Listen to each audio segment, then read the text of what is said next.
Alright, so let's get started then. Kita ngobrol sedikit kalau gitu. From your perspective, what are some of the key problems atau mistakes atau frustrations that you have encountered dari sisi CEO gitu? Apakah mereka melakukan hal yang kesalahan terbesar CEO atau sumber frustrasinya seorang CEO itu apa? Atau yang bikin kesal anak buahnya apa tentang CEO? Oke, kita mulai dengan frustration ya. Yeah, so I'll take some notes dari sini. Oke, thanks. So konteksnya adalah I will share as much realistic atau experience yang memang saya alami, karena from a textbook point of view, from theoretical point of view, there's many approaches ya yang berhubungan dengan CEO. Aku sebenarnya tertarik karena memang di umur yang muda banget aku beli sebuah buku How to Think Like a CEO di umur I think it was 16 tahun lah gitu. Aku juga nggak tahu umurnya CEO itu apa sebenarnya, cuman it sounds important aja gitu. Dan it got me fascinated aja. Dan itu men-set beberapa point of view yang sangat membantu aku menuju ke what my outcome of anything what I wanted to do tuh udah dapat gambaran pengen ke arah mana at a young age gitu ya. Nah, in reality it's very different. Makanya aku bilangnya in reality sama teorinya seperti gimana. Now, dalam situasi yang ongoing ya, it's number one always thinking on your feet gitu ya, is something yang menjadi tuntutan paling besar dari seorang CEO. Dan mungkin tadi ada frustration tentang data, frustration tentang apa namanya point not enough data untuk make decisions dan lain sebagainya, atau manual book. Now the challenge is untuk menjadi seorang CEO yang always thinking on your feet adalah benar-benar untuk bisa manage yourself ya, manage your emotions, manage your thinking, punya ritual untuk melakukan sesuatu dengan baik dan pegang dengan ritual itu dan percaya bahwa ritual dan proses itu works for you ya. Ini buat nih gue lo atau aku kalau saya sendiri ya, sampai saat ini juga harus selalu mengingatkan diri sendiri bahwa look Daniel, you've been doing this for 35 years, 30 years. Some things are going well and you know bahwa itu will go well. Don't question yourself. Jadi confidence terhadap diri sendiri itu nomor satu yang saya lihat, thinking on your feet. And makin hari makin banyak pengalaman, kita bisa mengerti bahwa kita bisa memanage time untuk melakukan perbaikan atau perubahan apabila thinking on our feet-nya memang at that moment kita melakukan sebuah kesalahan. It's not sesuatu yang harus sangat ditakutkan gitu ya. So yang paling bahaya adalah thinking on the feet adalah seorang CEO, misalnya saya sendiri merasakan kalau memang harus mengambil keputusan cepat, tapi dalam keadaan scared atau full of fear gitu ya. That's when actually the CEOs perform the worst. Kalau saya merasa pernah di situasi seperti itu, karena saya nggak ngerti konteks, saya nggak punya bahan gitu ya, atau saya kurang menguasai area tertentu, dan saya memaksa diri untuk tampil seperti tahu gitu ya. And that's when things actually crumble. Nah itu our experience mengajarkan untuk it's okay kok ya, trust, be confident, dan kalau memang ada yang perlu dilengkapi belakangan sampaikan itu gitu ya. So itu yang sudah aku split decisions, maybe start di situ dulu, split decisions dari seorang CEO perlu lakukan, sehingga what actually traits-nya ya untuk seorang CEO bisa mengatasi itu is basically predictability sama cadence gitu ya. Makanya kalau lihat CEO tuh keren-keren banget gitu karena memang mereka punya sebuah perangkat, sebuah proses dan sistem yang memprotek mereka. Seperti Senin meeting, Kamis meeting, Jumat meeting dengan agenda tertentu, udah ditentukan materinya harus begini, area yang saya tertarik untuk mendalami adalah ini segala macam. So to create a system di mana actually the information-nya bisa flow dengan baik, yang sebetulnya if you think about it, it's actually the CEO trying to protect himself or herself supaya dia juga bisa memprosesnya dengan baik. Tujuannya adalah dia bisa perform dengan baik. So that is kalau aku lihat the system yang mesti di-create supaya the CEO bisa tampil dengan baik. So just a quick recap before you continue gitu ya. Jadi basically karena memang seorang CEO dituntut untuk selalu thinking on their feet gitu ya, berimprovisasi. Sometimes that also leads to fear juga gitu, takut salah atau takut dilihatnya tidak sesuai or whatever it is, right? Perception dan segala macam. Yeah. And the key to build that confidence is to have a framework atau rituals yang tadi you said is basically the predictability and the cadence, and have faith in it, tapi tweak it as we go juga gitu ya. What's working, apa yang lebih cocok lagi untuk saya, how can I do things better, sehingga nggak harus mulain segala sesuatu dari nol terus gitu ya. That allows you to feel this safety sehingga fear-nya turun, and you can be more vulnerable. It's okay. Kita nggak harus kelihatan that we know everything gitu. It's just you know certain things and you focus more on macro daripada terlalu mikro gitu ya. Ya, sorry kalau memang terlalu banyak. That's Tapi alright. Excited banget karena the last thing that you want is a CEO yang nggak confident. Itu make your life miserable and makes the whole team miserable sih kalau aku lihat itu. Karena aku juga pernah dalam situasi seperti itu. Nah, kalau boleh lanjut, nah aku lihat itu semua beberapa poin itu in my experience kan working with Coach Marvin juga yang aku discover ya waktu my last corporate CEO position tuh aku di OLX, and that's when we work together dengan I work together with Marvin, dan itu inspire aku menjadi I just want to be a coach dan bergabung dengan Coach Cahyadi dan semuanya. Nah, karena yang aku lihat adalah CEO itu diterpa ya with board meetings, investors atau pemegang saham gitu ya, memang punya cadence-nya kan, quarterly report, monthly report, it's all finance, dan yang ditanyakan semua adalah numbers, how do you grow gitu kan, dan itu part of business, that's why you create a company gitu kan. Now what I learned adalah bahwa tim kita juga gravitate terhadap situ, karena memang kita dituntut untuk membicarakan numbers. Oke. Nah, yang bedanya adalah high performing teams atau tim yang memang benar-benar mengejar itu untuk prestasi diri sendiri dan juga buy-in terhadap ide company-nya, itu mudah sekali terbawa kepada area yang memang hanya memikirkan performance dari satu sisi, yaitu prosesnya, software-nya, hardware-nya gitu ya, yang what we call is the brain part of the organization. Nah, itu yang terjadi waktu saya juga di OLX. Very high performing team members ya, dan hanya membicarakan angka gue hari ini berapa dan segala macam, dan kata-kata yang membahayakan adalah at all cost. Nah, begitu at all cost itu muncul, nah disitulah mulai itu yang sikut sini sikut sana gitu ya, bodoh amat, yang penting kerjaan gue selesai, gue kaki lo gue injek nih terserah, bodoh amat, nanti kan gue mesti lapor ke bos gue kayak gitu. Dan itu in the long run yang saya alami mengakibatkan banyak hal yang jadi crumble. Kesatuan tim sebagai satu tim, kecurigaan, nggak ngobrol gitu ya, terus tensi banget gitu, terus protektif, lu nggak boleh ngobrol sama anak buah gue gitu, dan lain sebagainya. So all these things. So what I learned adalah di situ adalah gravitasinya ke arah yang kita sebut sebagai brain.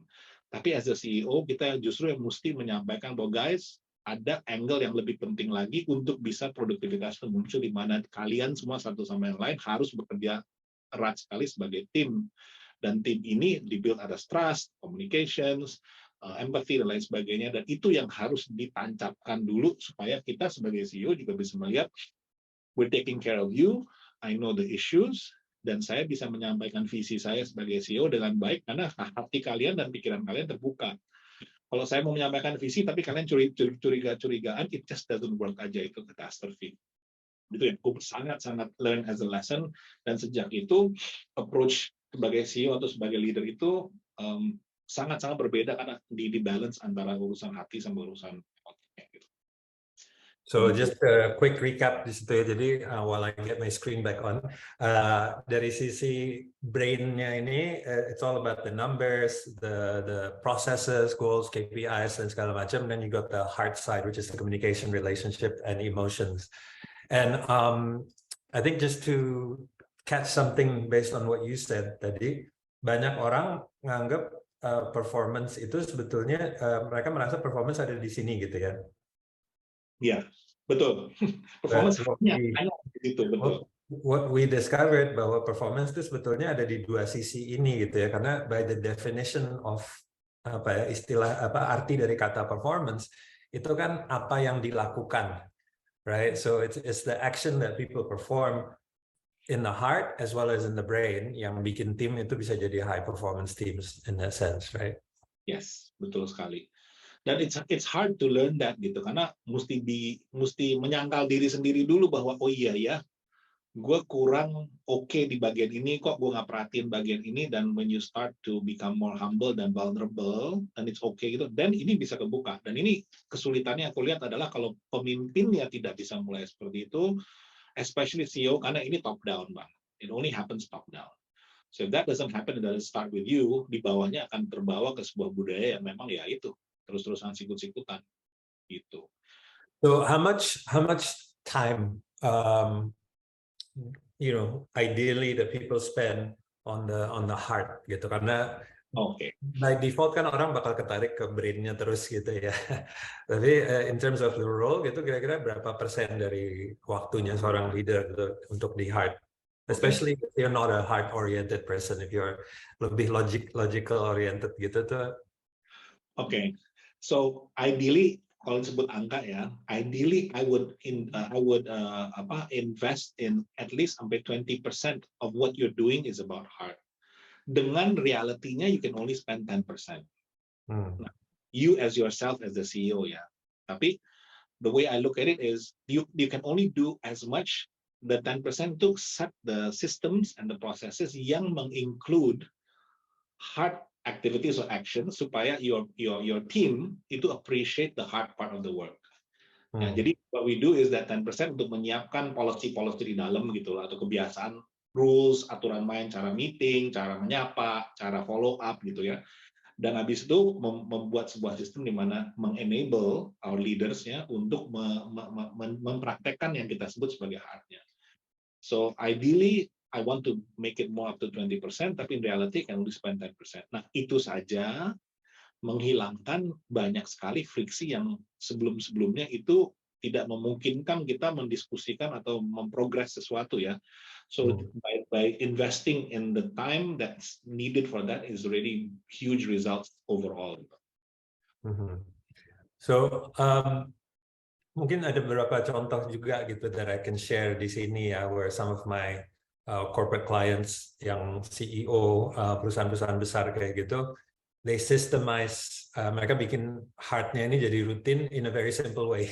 Jadi like for example, they have a monthly leadership team lunch gitu. Mereka lunch bareng leadership teamnya sebulan sekali, and they talk about everything gitu. Ada agendanya from work to non-work related stuff. And this one CEO sebulan sekali makan sarapan with all new recruits. Dia ngomongin tentang the vision and things like that. And she didn't have to prepare anything. Dia tinggal datang aja karena jadwalnya semua udah dibikinin sama sekretarisnya, sama HR-nya. Dia tinggal muncul aja gitu. So very small input from her, tapi outputnya gede banget gitu in terms of the impact. I agree, dan sekarang pun ya, what I'm experiencing right now selalu tweaking dan challenge-nya selalu ada. So currently I lead a team yang 450-an orang, yang ada yang sempat mengikuti bulan lalu rame-rame, Mas Menteri Nadiem bilang ada shadow team di Kemendikbud lah itu ya, rame gitu, heboh. Nah itulah timnya yang aku pimpin sekarang. Dan ini yang 10%, 20% ini is always a challenge juga ya. Dan the way kayak tadi Coach Marvin menyampaikan, how do I get around to do that? Akhirnya harus disystemize memang. Misalnya, this is how we run meetings ya, kayak gitu kan. 5 menit pertama semua memang menanyakan diri sendiri, masing-masing gimana kabarnya, keluarganya gimana, ada kesulitan atau tidak, dan segala macam. Every meeting harus start seperti itu, kayak gitu kan, systemization. Terus yang terakhir, baru minggu ini aja kalau boleh share, what didn't work for me is my one-on-ones ternyata. Ya, my one-on-ones ternyata setelah 2-3 bulan terakhir aku temui bahwa kok banyak sekali yang nggak muncul dalam one-on-one meetings gitu. Dan makanya harus nonton videonya Coach Marvin dengan powerful one-on-ones gitu. Karena ternyata begitu sudah berjalan dan ini one-on-one kan meeting, tapi ada forum di mana si leadernya juga present to other C levels kan, as a bigger group gitu ya, the leadership. ternyata di situ banyak hal-hal yang tidak muncul di one-on-one meetings itu, gitu. Dan caught me by surprise. Sehingga saya harus kembali lagi dan memperbaiki format supaya go to the core of fears-nya mereka. Karena ternyata mereka berpandangan bahwa yang penting si levelnya ini tahu beres deh, gitu loh. Dan ternyata garis tentang apa yang mesti eskalasi, mana yang tidak itu nggak jelas, sehingga terjadilah berbagai macam permasalahan. So itu balik lagi ke clarity. Dan saya memulai lagi dengan my bad, let's clarify what is needed di one-on-ones, let's identify exactly information yang diperlukan supaya nanti nggak trickle kemana-mana lah. Jadi itu just an example. Systemize the hard stuff. Alright, so we had kan kita sebetulnya udah ngobrol sebelumnya ini gitu ya. So we said heart and the brain was the first key principle yang harus diperhatikan gitu. Moving on to the next key principle you mentioned adalah untuk seorang CEO ini penting banget to always have multiple perspectives gitu. Can you share a little bit more about that? Perspektifnya dari sudut pandang siapa saja nih yang harus dia perhatikan? I think satu hal yang sangat-sangat make a successful CEO, which I'm still striving to do gitu ya, is untuk memainkan berbagai macam peran di saat yang sama. Jadi seperti menjadi seorang yang mendalami peran tim kita. Kita harus menjadi finance director pada saat kita bicara finance dengan finance director. We have to be the marketing person. We have to be the sales person. Dan salesperson dalam artinya orangnya ya, bukan jabatan atau fungsinya. Jadi dalam hal ini my sales director is a 45-year-old lady with 2 kids gitu ya, dengan challenge targetnya tinggi ya, saya harus menjadi dan mengerti dan empathize tentang what they are facing day to day. Ya, karena kalau kita tidak jago memerankan itu, pada saat kita duduk dan ngobrol itu tidak bisa jauh 100%. So multiple perspective artinya kita mesti lihat dan menjadi banyak. We have to be many people, many roles at the same time, dan to be the person that we're talking to, especially our leadership team. Itu yang. So, what I pick up here is that sebagai seorang CEO, untuk functions di perusahaan, the different roles, you have to have a generalist perspective gitu ya. Dalam arti kita tahu sedikit tentang banyak hal gitu kan. At least you're familiar. Kita nggak usah jadi spesialis di semua function gitu kan. Tapi when it comes to the person, we want to be specialist. We want to show that we care. Kita pengen nunjukin bahwa kita benar-benar mengetahui perspektifnya orang itu dan menghargainya gitu ya. Yes. Betul banget. Dengan contoh kayak tadi, ya 45-year-old lady with 2 kids, kita mesti empathize tentang kalau anaknya lagi kena COVID tuh rumah tuh gimana, dengan target yang harus di-deliver di bulan itu juga. Jadi sehingga kita bisa menggerakkan, kita bisa membuat backup system, kita bisa terjun langsung, kita bisa offer help dan segala macam. Ini thinking on the feet juga. Jadi ini penting untuk kita bisa reflect ya dan merasakan apa yang mereka lagi jalankan. And ini mungkin sambil kita gambar juga diagramnya itu, we talked about the different perspektifnya, bukan cuma dari sisi internalnya aja kan. We talk tadi tentang internal perspective dari semua perannya, terutama mungkin fokusnya kita lebih ke leadership timnya ya di sini. It's not so much about the frontliners atau apa, tapi we really want to understand different perspectives dari leadership timnya dari sisi internal. And then you mentioned tadi terutama juga tentang ownersnya gitu ya, investors dan seterusnya gitu. Yeah. Itu biasanya tell me a little bit more about the different perspectives that you have to deal with on that side. Kalau memang stakeholders dalam hal ini owners atau shareholder atau board ya, memang menjalankan tugasnya dengan baik, yaitu meminta accountability dan pertanggungjawaban kita, itu bagus. Expect that to happen, dan memang kalau mereka tidak begitu, kita justru mesti bertanya. Kenapa mereka nggak begitu? Kenapa ini penting? Karena it gives us a pattern how we also need to behave dan how we need to prepare ourselves juga. Expectation-nya jadi clear gitu. Nah, mereka punya satu kok objektifnya. Saya dititipkan menjadi board supaya saya menjaga uang saya kembali atau uang saya tumbuh. Gitu kan, cuma itu kok. Dan tugas kita ditunjuk untuk melakukan itu. That's why you're being paid the big bucks. Jadi return on investment gitu ya. Jadi nggak ada yang boleh baper. Kalau investor apa segala macam, they become really as bla bla bla bla gitu ya, atau my language gitu ya. Ya memang begitu, and you're expected to deliver that.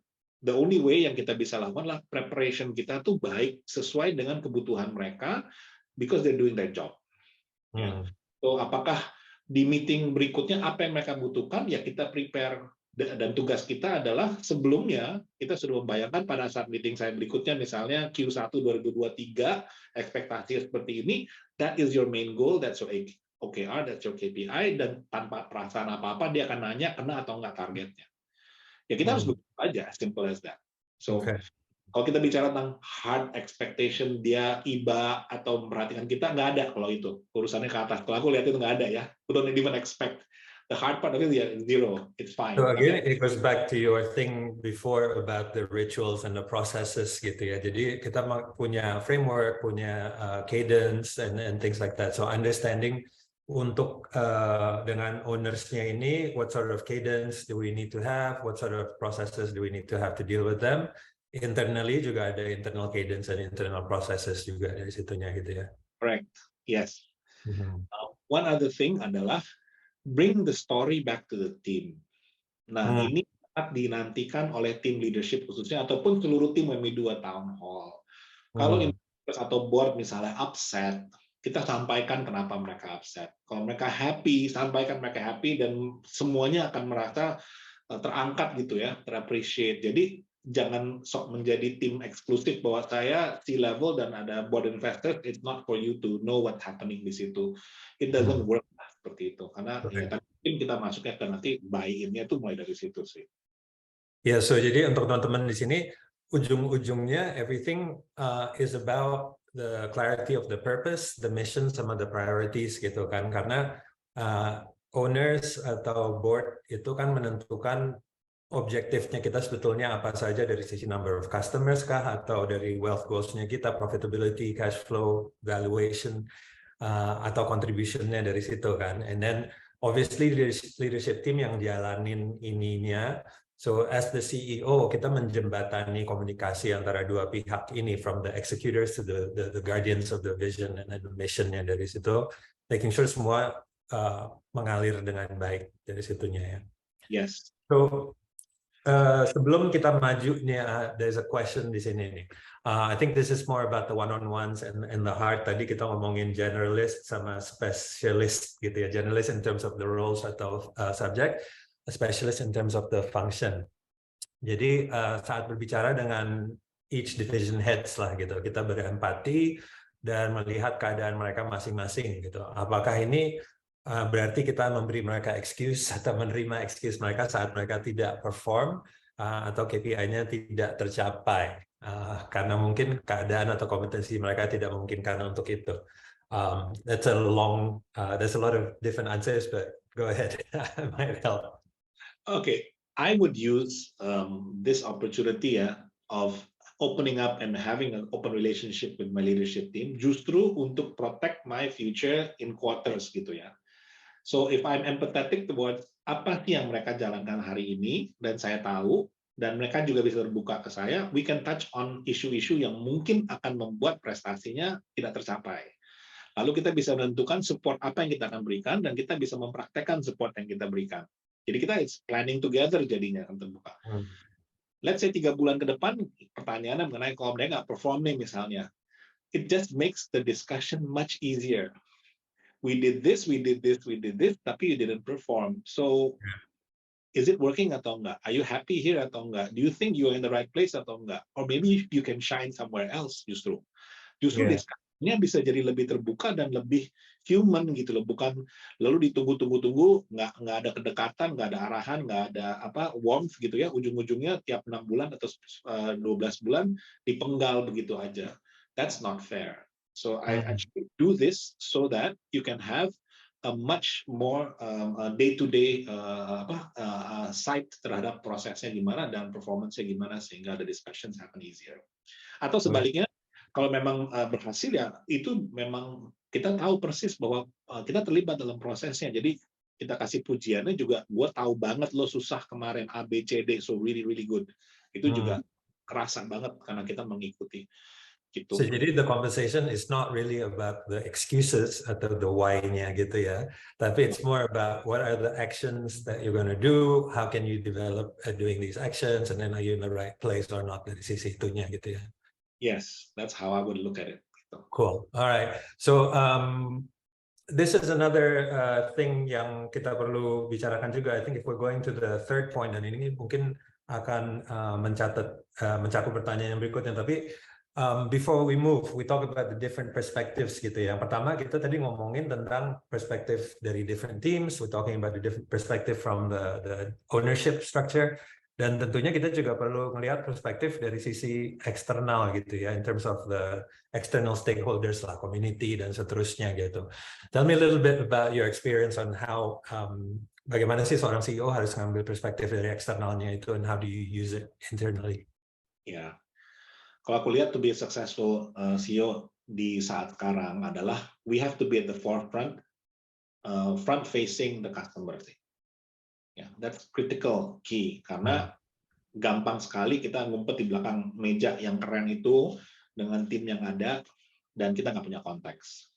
Jadi memprioritaskan waktu bertemu, turun ke lapangan, ikut tim research atau market visit dan segala macam is the only way. Itu penting banget karena itu reflecting how the company is doing dengan real time feedback ya dari customers. Customer centric mean and it starts from there. Kalau kita bilang whatever we do mesti customer centric, ya we cannot define that before we actually are with the customer. Experience buying the product, experience using the product itu segala macam ya harus dijalankan itu. Dan itu juga akan sangat membantu confidence kita pada saat board meeting gitu ya. You can really say bahwa no, this is what's happening on the ground. This is not working, this is what's working. Nah itu efeknya kemana-mana juga. Bahwa jadilah seorang CEO yang memang confident karena you know the product. The worst, as I said, is seorang CEO yang takut ya, yang in a fearful situation, yang don't know the situation, dan dia akan irrational behavior dan discussion happen. So to become a cool, grounded CEO, you just go to the market and sit with the customers and talk with them and just be with them aja sih gitu. So that covers the company perspective, the customer's perspective, sama juga ya everybody related di sini sih. Okay, so that's the two key parts in terms of, jadi kita harus tahu dulu what's important for the company, what does the company need, terus kita juga harus tahu apa sih yang penting untuk customer, apa yang dibutuhkan oleh customer, apa yang diinginkan dari kita gitu kan ya. And then tell me a little bit, I mean now you're kind of doing it as well, tapi dealing with regulatory bodies gitu atau dari sisi pemerintahan atau apa gitu, what's the role of the CEO di sisi ini gitu? So, kalau tadi regulatory karena memang settingnya sekarang banyak berhubungan dengan kementerian, jadi bukan di bisnis ya. Tapi prinsipnya, aku rasa prinsip-prinsipnya adalah sama sih. Stakeholders are human beings, gitu ya. They have their own targets, they have their own bosses. Our job is to make them shine, gitu aja sih. So if we agree that we make them shine, we understand where they're coming from. Dan yang penting yang saya juga belajar juga dari coaching, belajar dari Coach Marvin segala macam, if you really understand where their fear is coming from, then you can actually really be helpful. Jadi taking the time untuk berkenalan dan kenal latar belakang mereka, datangnya dari mana, yang mereka suka itu apa, dan yang mereka tidak suka dan mereka khawatirkan, itu kunci ya. Untuk kita bisa membantu our stakeholders, baik di anybody ya, supplier, vendor gitu ya, atau memang client gitu, especially client. Bukan berarti vendor ataupun supplier kita nggak perlu perhatikan. If we understand kekhawatiran mereka, itu penting juga. Kalau dia nggak bisa supply ke kita karena memang dia takut harganya naik, barangnya nggak ada dan segala macam, kita juga akan miserable karena we don't get their support. So it goes back to again the hard part, ya. Understanding them personally, investing time with them, dan habis itu kita bisa bawa pulang dan men-strategize with the team. Oke, untuk Bapak ini yang ada di Dirjen ini, approach-nya A, B, C, D, E. I will do this, which will cover area seperti ini, eskalasinya seperti ini, sehingga kalau ada problem, saya bisa mengetuk hatinya dengan angle pembicaraan semacam ini.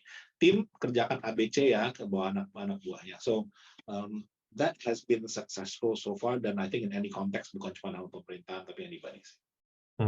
So leading on from that, ya untuk nyambung dari situ, kita juga menyentuh kemarin waktu kita diskusi the next key thing, key part of the leadership role of the seorang CEO adalah untuk aligning si leadership teamnya itu sendiri gitu ya. So tell me more about that gitu. What do we align them on, and how do you do it gitu? What works for you? Honestly ya, kesulitan saya yang selalu challenge adalah aligning with your peers leaders ya. Dan karena misalnya di tempat saya ini ada dua lagi C-level, Chief Product Officer sama Chief Technology Officer. Dan it's very hard to get alignment bahkan di level itu. Kebayang nggak kalau emang dari situ kita nggak bisa, diturunkannya gimana di lapangan itu berantakan. Dan it's painful karena these are very effective people dan they have big huge egos gitu ya, dan mereka they're best at what they do gitu kan. Jadi finding a way di mana kita memang di 3 orang ini saja kita harus bikin kesepakatan tentang kalau gue kasih feedback ini lu nggak boleh baper ya, the basics kayak gitu ya. So establishing that trust ya, I think is core. Dan until today, if you ask me, it's still work in progress loh. Karena berkaitan ya. Nah, jadi itu gue khawatirnya di situ. Nah, kedua adalah then one level below us. Nah, itu sebetulnya ada leverage tambahan yang menurut aku lebih baik dan lebih mudah. Walaupun ini juga PR yang terbesar dan kita nggak boleh kehilangan fokus. I would spend 80% of my time focusing on this team dulu. Karena kenapa leverage-nya adalah kita bisa pakai saya dan CTO-nya udah setuju ini loh, jadi perintah lah. Bisa melakukan perintah. We can use this leverage. Tapi sama C-level, there's no leverage seperti itu. We all have to get a buy-in dan sepakat bersama. Nah, being extremely clear untuk mission, being extremely clear on why, how we're gonna get there, logical thinking-nya, planning-nya seperti gimana dengan one below the C-level is the most critical part. Jadi the purpose, the mission, the priorities, and the plan itu semua harus selaras dari situnya gitu ya. Nggak boleh bosan dan kita assume bahwa mereka selalu tidak ingat. Jadi kita mesti mengingatkan, that's kayak kaset rusak berputar terus itu, that's it, that's what we need to do. Jadi never assume clarity sama never assume memory gitu ya. Memory. Karena mereka dealing with many other things juga ya, dan our job is to bring them back to the mission and bring them back to that. So when they need to make decisions, they can go back. Oh yeah, I can say no to this ya, karena this is what we need to achieve this quarter atau this year. So reminding them and bringing them back to clarity is our main job because then they execute much better. So what works for you in terms of ngingetin orang tentang clarity-nya ini dan priorities-nya mereka gitu? Oke. Patokannya adalah how their direct reports react and perform. Ya, karena basically apakah align atau enggak dengan memang the targets that we've agreed on, which is the OKRs atau the KPIs yang memang kita ada set untuk periode tertentu gitu ya. So are there teams working or reflecting and creating results yang sesuai dengan plan kita yang kita sepakati? Itu kalau memang menunjukkan itu menuju ke target yang bagus, kita bisa membicarakan perbaikan lebih lanjut. Tapi basicnya adalah how their teams are performing sih kemudian. So, jadi dari ngeliat momentumnya timnya dia and how they're doing it juga ya, selaras dengan the way we want to do it or not gitu ya. Ya, dan dalam pembicaraan itu what happens is then you get into the discussion about what do you need and how can I help to empower you and your team lagi gitu. Jadi as a CEO, jadi we do skip level management di mana anak buah lo yang ini kayaknya is it doing well atau enggak? Dia bilang iya sih, I have problem di situ. Now what do you need to make this person perform better? Nah itu yang paling penting karena his team or her team is their kaki tangan kan. Dan the success only happens kalau kaki tangannya mereka yang berhasil, bukan dianya gitu. So jadi what's interesting here is the distinction antara kita bantu the people that are directly reporting to us-nya itu bukan cuman bantuin KPI-nya bergerak, tapi understanding siapa yang menggerakkan KPI-nya itu and what support do you need to manage this person supaya orang ini bisa mencapai KPI-nya gitu ya. Ya. So again, it's showing that you care, heart-nya masuk dari situ. Ya. Dan kebanyakan problem yang dihadapi di situ adalah having tough conversations dengan timnya. Jadi mereka perlu dibesarkan hatinya bahwa if you have to have tough conversations, and it's okay. It's actually the way that you are showing that you actually care for them. Karena it will be miserable, akhir tahun lo nggak dapat bonus karena lo nggak perform, kan lebih sedih lagi ya daripada lo tiap minggu kita let's set you up for success supaya akhir tahun lo dapat bonus gitu kan. So have that conversation. Biasanya my direct reports tuh sangat ragu-ragu untuk melakukan itu. It's this understanding bahwa walaupun kita bilang waktu yang kita alokasikan untuk the heart is 20%, tapi sebetulnya hasilnya itu from the heart is actually 80%. Proses segala macam itu perannya cuma 20%. It's the people that are running it. It's the attitude towards jalanin prosesnya gitu. Jadi so making sure bahwa your direct reports also pay attention to the heart of their teams gitu ya. Persis sekali, memang beda sih kalau bisa disimpulkan emang. Right. Cool. So the next key principle that we talked about was the creating buy-in gitu ya. Jadi selain kita aligning the leadership team on this, kita juga pengen ada buy-in. What do we want the buy-in on? Who do we want to buy in? And how do you do it? Okay. So who we want buy-in is everybody in the organization. Why is this super important? Adalah the organization cannot afford and does not have time to actually memasukkan setiap tim member kita ke sebuah penataran P4 gitu, atau penataran atau segala macam, atau sebuah kursus di mana dicetaklah orang ini menjadi pegawai ideal A gitu, yang semuanya sudah ada. So we need to bet 50% on the performance of each team member, karena itu motivasi mereka sendiri. It should come from them. And it comes from, again, from the clarity of the mission, the urgency, the timeline, dan mereka harus setuju bahwa iya, ini make sense, dan that's what I want to achieve.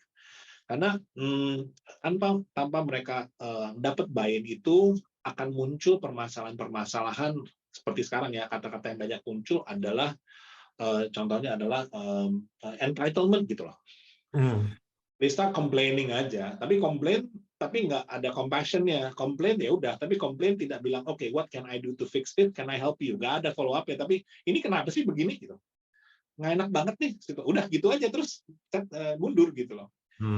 Aku lihat itu kuncinya dari when you have the buy-in, you at least get them thinking that I need to fix this.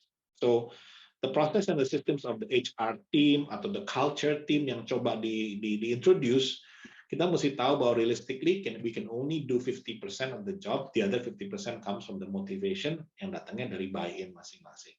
Nah, caranya adalah continuously talking about what impact we want to create, how it's done, and your role in creating this impact.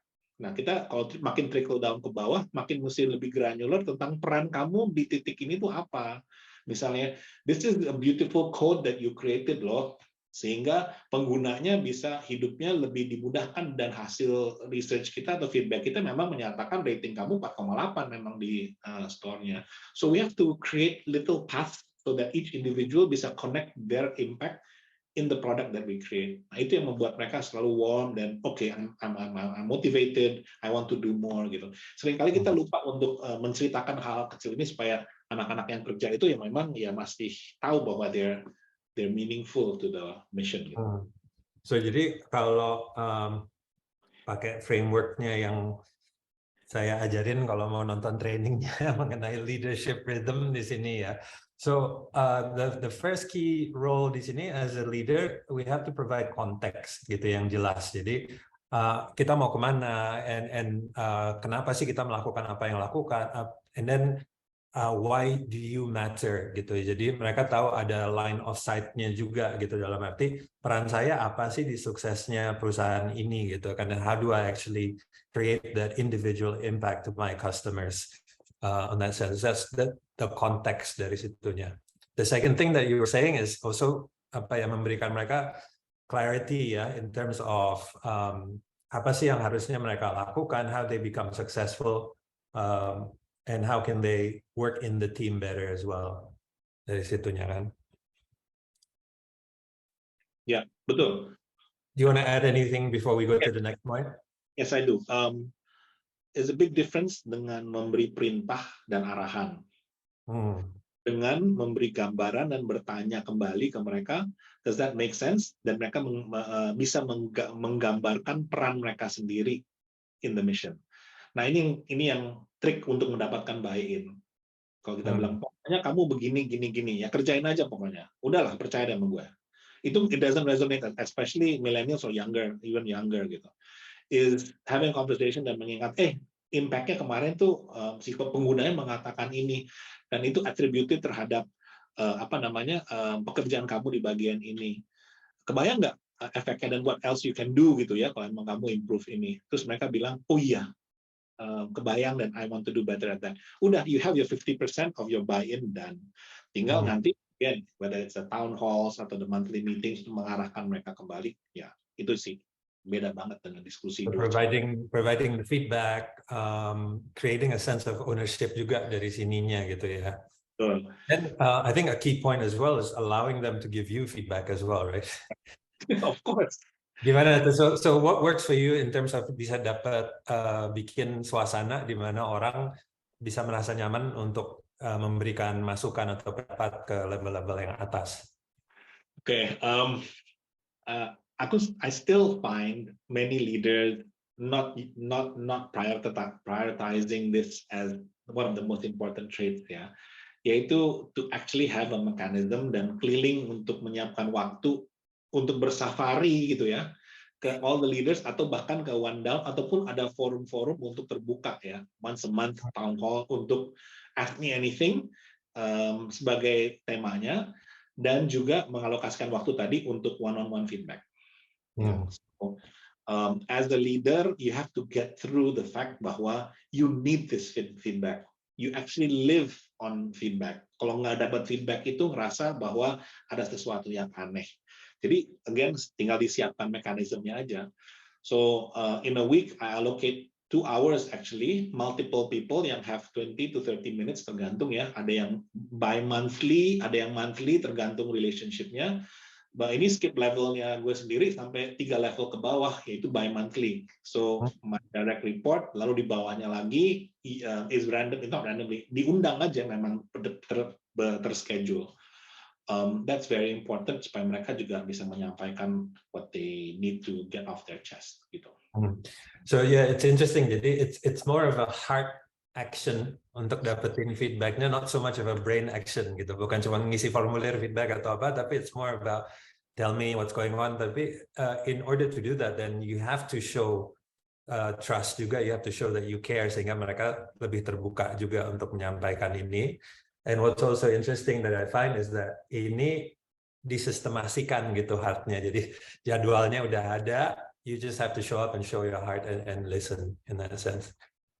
I want to add on that. In reality, when you're working with high-performing team members, in this case, mostly nothing against background of these people in the sense that they are all ex-consultants gitu ya. The typical style that they do. Investing in time like this is sometimes frowned upon by them. Gila, the amount of time you're spending with this, I don't understand why. It's so inefficient gitu. And then you get into a discussion di mana, no, I believe bahwa when you actually have that connect, the performance raises. So itu poinnya adalah nggak usah didengerin. Jalanin aja what you do, what you believe, because kita kan perlu intel juga ya. What's going on? What's the best way to do it? Ada pulse check survey we do every 3 months. Capture nuansa-nuansanya kayak gimana. It does not represent at all. Karena when you start talking about, lu punya kesulitan kerja sama siapa, it's okay to mention the name. Because I'm a C-level dan I will not, it's confidential. Tapi di situ akan mulai cerita gitu loh. Notnya mana gitu. Kenapa ini bermasalah. So kalau kita tidak, kayak tadi, kita nggak turun ke lapangan, ke satu customers, we have to start internally dulu ya. At least the CEO, kalau nggak bisa ke lapangan, had to go down and talk to his team members and allocate that time. It's the most refreshing session that I look forward to actually. That energizes me again all the time. Which ultimately is the third key point in the leadership rhythm, which is creating connection ya. Jadi relationship antara kita dengan tim, relationship antara mereka, dan antara tim dan the rest of the stakeholders in that sense. So that brings us to our fifth key point, di mana you told me bahwa salah satu perannya seorang CEO adalah it's basically creating and curating an experience gitu. Jadi menciptakan sebuah pengalaman untuk semua orang yang berada di perusahaannya atau stakeholders-nya gitu. So tell me more about how does a CEO manage the experience for the team and others? Oke, settingnya berbeda kalau lagi one-on-one dengan town hall gitu ya. Tapi yang efeknya adalah menggabungkan antara personal touch dengan town hall. Dalam arti, we need to always memasukkan waktu ya. I mean to insert in our discussion in any situation, how to help them create their own visualization of where they are going to grow, where they're going to grow. One-on-one to make sure bahwa, hey, imagine in 12 months time, you will look back and see the troubles yang sekarang kita alami, frustration, kekesalan segala macam. We will look back and say, buset ya, there was this. So, kok drama banget ya waktu itu. Things like that will help create that vision for them individually and in the wider setting juga, misalnya town hall seperti itu. Ini mesti menjadi bagian dari our speech, mesti menjadi bagian dari strategi kita nanti one-on-one untuk bring them back aja. Nah, ini pengalaman aku adalah set the base for creating that experience di mana when we start doing things the way we want to do it, buy-in sama gambaran mereka itu udah clear. Kita nggak perlu menjelaskan lagi bahwa we painted the picture in their mind, the experience is toward that mission, success, cool, nggak baper, semuanya gotong royong gitu segala macam, sehingga everybody is experiencing the same thing. Everybody is so helpful, everybody so apa kena. The only way is to help individuals that you touch untuk membayangkan peran mereka di situ. Okay. Yeah. So jadi giving them the clarity perannya mereka apa, how do they fit in the team, and then I like the idea of taking them through the timelines gitu ya. Jadi apa yang sudah kita achieve, sekarang kita ada di mana, apa yang mau kita achieve, dan seandainya kita sudah achieve, masalah-masalah ini nanti kelihatannya kayak apa gitu. So looking back in retrospect. I think this is basically our 5 key things. Jadi kita bilang bahwa yang pertama, make sure bahwa kita address both the heart and the brain. Dan seperti kita lihat di sini, heart and brain berlaku untuk semua orang ya. Heart and brain dari sisi ownership, heart and brain untuk internal team kita, heart and brain untuk external parties-nya kita yang terlibat dari sini gitu. And then we also mentioned bahwa you have to have the different perspectives untuk 3 itu. And what was interesting is that sebagai CEO kita pengen tahu sedikit dari semua hal, tapi kita pengen tahu sebanyak mungkin tentang semua orang gitu ya. And show that we care dari situnya. And conversations with the direct reports is all about next actionnya apa and how are they developing in their role. Sehingga it's not about excuse, tapi kita menciptakan kita menciptakan ownership dari sisi apa yang mereka lakukannya dari situ, right? And then the next thing is that building and aligning this leadership team. And mungkin we have about 10 more minutes. We can talk a bit more about building this leadership team gitu ya. Tapi ini kunci banget is that we create this trust. Apakah ini dengan peers atau di leadership teamnya itu sendiri? We need to move from ego to we go gitu ya. And trust is the one that allows you to do that. Dan kita ingin memastikan bahwa kita nggak pernah punya asumsi bahwa tim kita udah jelas apa yang harus mereka lakukan, atau mereka ingat apa yang penting untuk mereka gitu. So ini jadi as a CEO mungkin instead of the action man atau action woman, kita lebih juga berperan sebagai cheerleader untuk ngingetin skornya, kita lagi menang, kita lagi kalah, ini yang penting atau apa kayak gitunya gitu kan.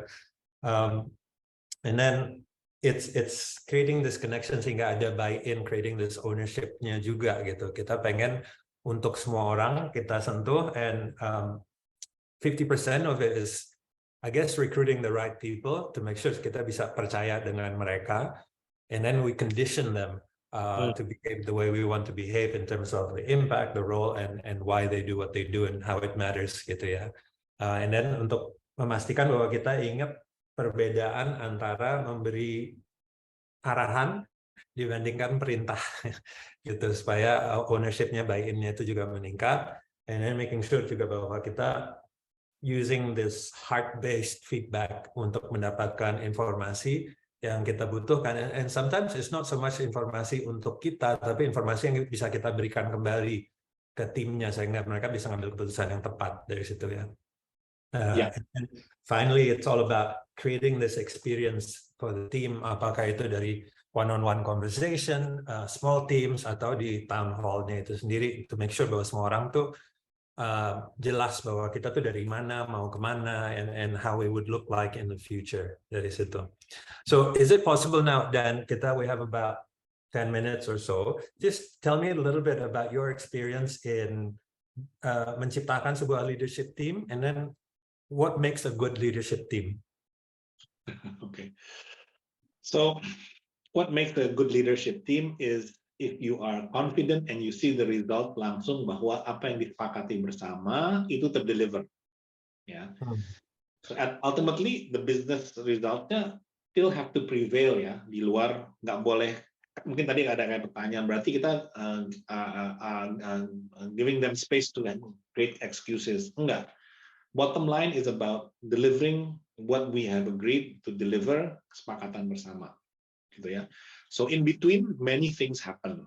Nah, the ability for the leadership team untuk identify and aware terhadap signs ini menurut aku penting. Ya. Early signs ya. Early signs. Nah, kalau aku lihat bahwa seringkali mereka perlu dibimbing mengenai how to be aware gitu. So basically lah, people are just not aware bahwa ada kata tertentu yang muncul di sebuah update oleh anak buahnya, tapi buat saya I just gloss through it, tapi nggak memperhatikan is that a problem atau tidak. Being a little bit paranoid untuk make sure bahwa clarify that, hey, you mentioned this, are you okay? Atau I just want to make sure everything's okay? Atau memang gue nggak berasumsi. Ya, itu salah satu bahwa helping them to be more aware and how to actually take action if they find something. So that's interesting. Jadi detecting early signs-nya ini tentunya dari sisi angka, KPIs and everything. Tapi what's even more important is to detect things from the heart side, which is kata-kata yang digunakan, maybe body language-nya, energy levels-nya, and things like that, right? Confidence-nya atau memang ya you'll know when they don't know the numbers atau ya mereka ragu-ragu terhadap sesuatu, dan kita bisa zoom in ke situ dan tanya, you need help on that atau enggak gitu ya. Nah kalau itu kelewat gitu ya, belakangannya jauh lebih berat sih, correct. Yang tadi aku cerita sedikit, that's still happening, I'm trying to still improve di situ juga gitu kan. Jadi format penemuannya dirubah dan segala macam. Gitu. So that number one, arahnya ke awareness. Now yang kedua yang aku alamin setelah mereka aware, what to escalate. Ya, very important ya, to make where to draw the line di mana, okay, ini saya bisa handle as a leader, and it's part of my job, and I am competent to actually menyelesaikan isu ini, dan thin line-nya adalah I need to escalate this. Okay, so make them really really good atau very clear on mana yang escalate, mana yang tidak. Ya, with of course trusting them ya, kemampuan mereka supaya mereka nggak ngerasa di micromanage juga. So clarity tentang what is micromanage, what is not micromanage, dan what trust is very important.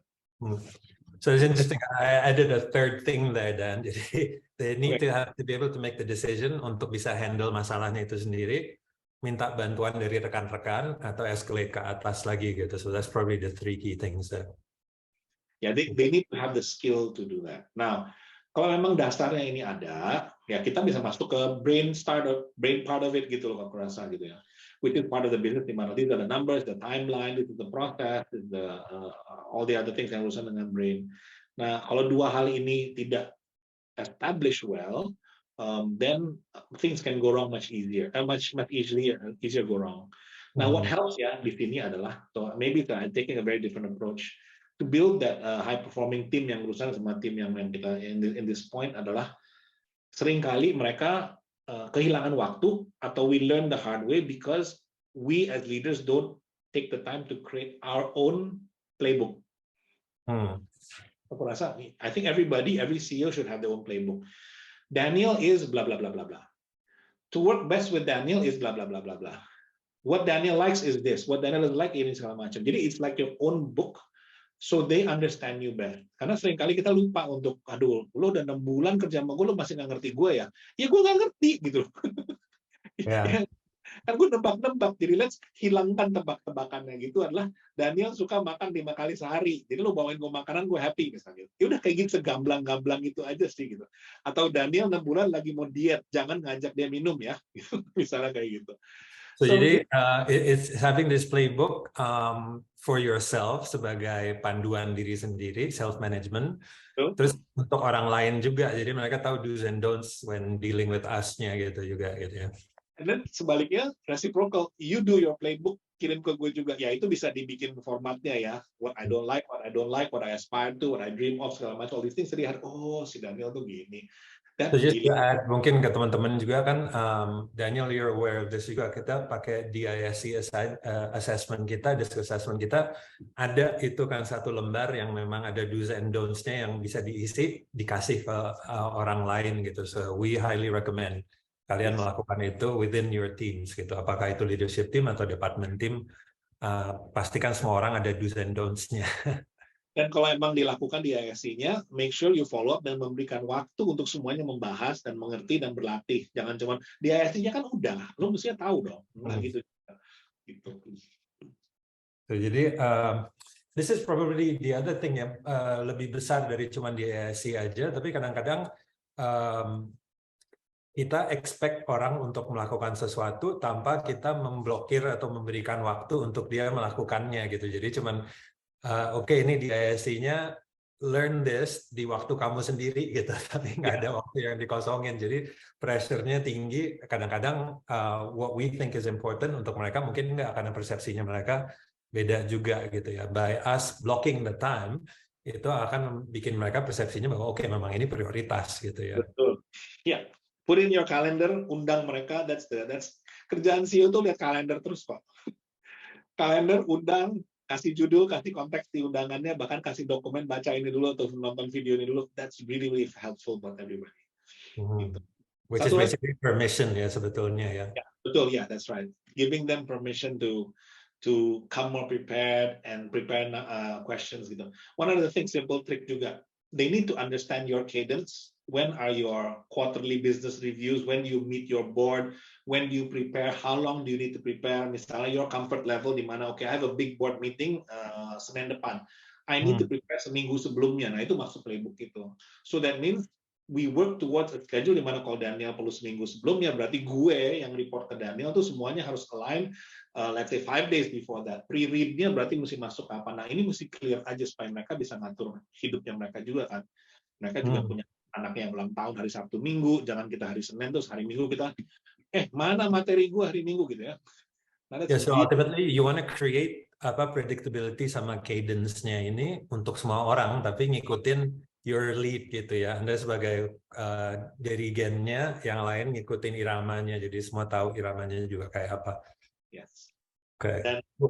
Dan hasilnya kita dapat dari pertemuan akhir itu, trickle it down lagi because they are part of the process, so they really want to hear gimana tadi Pak presentasi ke board, masih ini ngomong ini segala macam. They really feel okay, next month we'll do much better, dan mereka akan mengikuti proses itu dengan lebih antusias lagi. Jadi alur informasinya itu dipastikan mengalir gitu ya. Cool, alright. That's a lot, Daniel. Kita udah jam 10.19. So here's what we're gonna do, guys. Kalau boleh mungkin share di chat box satu hal utama apa yang paling berguna untuk Anda dari sesi kita ini, atau satu pertanyaan. So I don't want to keep Daniel too long, tapi tolong kita tulis di chat. Key insight BFO apa, atau key question, pertanyaan apa nih? Kita bisa ada waktu untuk jawab 1 atau 2 pertanyaan. By the way, Danny, tadi I hope that helps ya mengenai handling multiple generations. Ujung-ujungnya it's show that you care, listen, opportunities for feedback. Thank you. What teams in the organization are most engaged? That's a strange question. I guess when the leaders are engaged, the teams are engaged. I like this dari Coach Jayadi. So lead like a conductor to create a great symphony. Ya, tentukan lagunya apa, iramanya seperti apa, musisinya apa saja. CEO adalah jembatan antara company and the people. Ya, people-nya people internal maupun people eksternal. I think this is a nice new framework that we have here, Dan. The heart and the brain is all about predictability and cadence on handling everything. Iya sih. Ya, Coach Cahyadi BFO-nya, aku lihat that's why ya. The larger the orchestra, the symphony is, the harder it is for the CEO. It's always like that. That's why they get paid much bigger juga sih, wajar. So that was a conversation tadi I had with Fendi, gitu kan. Scaling people is probably one of the hardest things, gitu ya. Jadi kalau kita pengen scaling your company, as much as possible, think gimana caranya kita bisa melakukan ini tanpa harus nambah orang terlalu banyak, gitu ya. Kalau harus nambah baru kita tambah, tapi don't add more problem if you don't need to yet. Yes, betul sekali. Yang lain dong, kita tunggu BFO-nya, insight-nya apa, satu hal?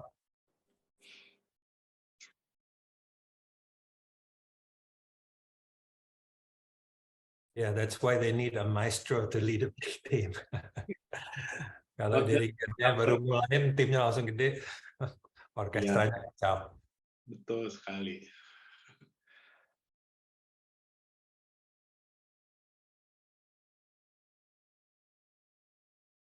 Mana lagi BFO-nya nih?